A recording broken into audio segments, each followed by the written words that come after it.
Assalamualaikum warahmatullahi wabarakatuh.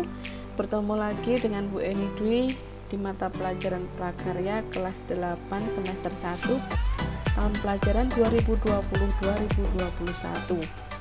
Sebelum kita mulai pelajaran hari ini, terlebih dahulu kita membaca basmalah bersama-sama. Bismillahirrahmanirrahim.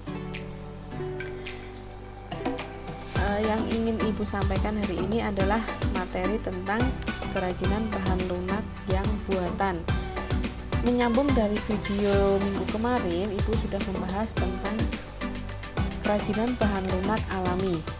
Sebelumnya siapkan pulpen dan buku catatan prakarya. Ibu harap dan Ibu mohon, ini wajib hukumnya kalian mencatat semua materi yang sudah Ibu berikan. Nanti penugasannya ada di akhir video ini. Silahkan disimak. Kerajinan bahan lunak yang buatan yang pertama adalah lilin. Lilin memiliki sifat yang empuk, mudah menggumpal, dan mudah dibentuk. Ini silahkan dicatat. Boleh di-pause dulu videonya, kemudian dicatat. Kalian pasti sudah mengetahui lilin itu seperti apa, dan ini adalah contoh-contoh lilin yang sudah dibuat kerajinan atau hiasan. Yang kedua adalah sabun. Biasanya sabun kita kenal dengan alat pembersih badan atau alat untuk mencuci tangan. Nah, sekarang ini sabun juga bisa dibuat kerajinan, karena sabun merupakan bahan lunak yang buatan. Silahkan dicatat terlebih dahulu.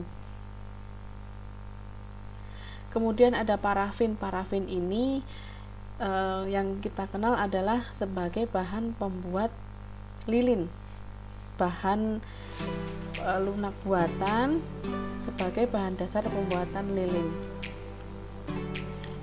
Kemudian ada gipsum. Gipsum biasanya adalah untuk hiasan plafon seperti ini,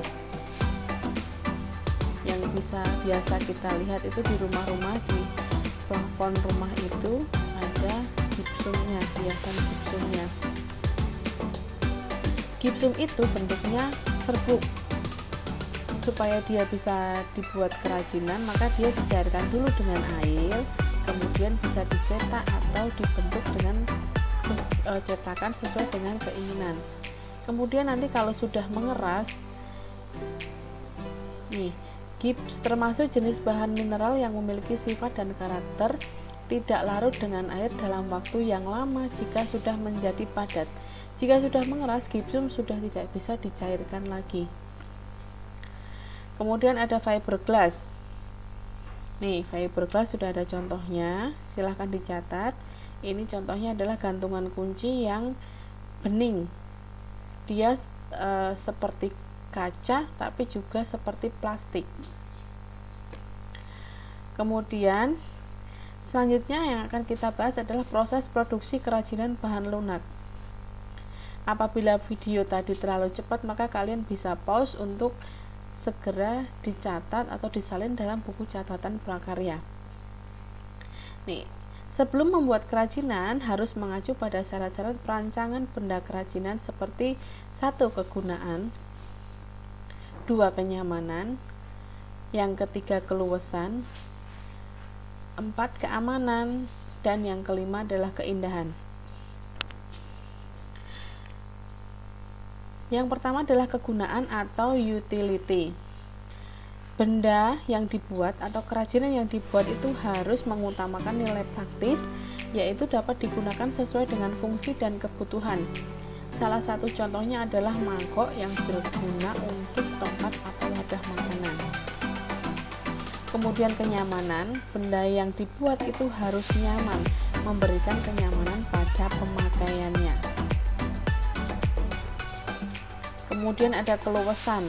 Benda kerajinan harus memiliki sifat keserasian antara bentuk dan wujud benda dengan nilai gunanya. Salah satu contohnya adalah sepatu. Luwes itu artinya bagus atau pantas untuk digunakan. Kemudian keamanan. Benda kerajinan tidak boleh membahayakan pemakaiannya. memakainya ya, baik itu dari bentuknya, zat yang digunakan untuk pewarnaan ataupun komposisi zat atau bahan yang lain. Jadi harus aman. Kemudian keindahan, ini unsur paling penting. Sebuah kerajinan itu harus memiliki daya tarik yang lebih dibandingkan benda yang biasa-biasa saja. Jadi harus memiliki keindahan atau estetik, atau lebih dikenal dengan estetika. Nah, ini adalah tugas yang kedua. Kemarin tugas yang pertama, melalui Google Form kalian menjawab pertanyaan. Yang ini tugas yang kedua. Catatlah materi yang ada di video hari ini dan yang minggu kemarin Ibu berikan, yaitu kerajinan bahan lunak alami, dan ditambah dengan yang hari ini kerajinan bahan lunak buatan, dicatat dalam buku catatan prakarya. Kemudian yang sudah kamu catat itu materi kerajinan bahan lunak alami dan bahan lunak buatan, dimintakan tanda tangan orang tua. Nih, dimintakan tanda tangan orang tua, kemudian difoto, kemudian dikirimkan ke nomor saya. Ya. Diberikan nama, kelas, dan nomor absen. Kalau tidak ada nama, tidak mengerjakan, akan saya anggap alpha atau tidak mengikuti pelajaran prakarya. Silakan tuliskan nama, nomor absen, dan kelas di kolom komentar pada video YouTube ini sebagai pengganti absen kalian dalam mengikuti mata pelajaran prakarya. Oke, selamat mengerjakan dan sampai bertemu pada kesempatan minggu depan. Minggu depan Ibu akan berikan materi untuk praktek prakarya. Ya. Sekian materi hari ini, Ibu akhiri dengan bacaan hamdalah, alhamdulillahirabbil alamin. Sampai ketemu minggu depan. Wassalamualaikum warahmatullahi wabarakatuh.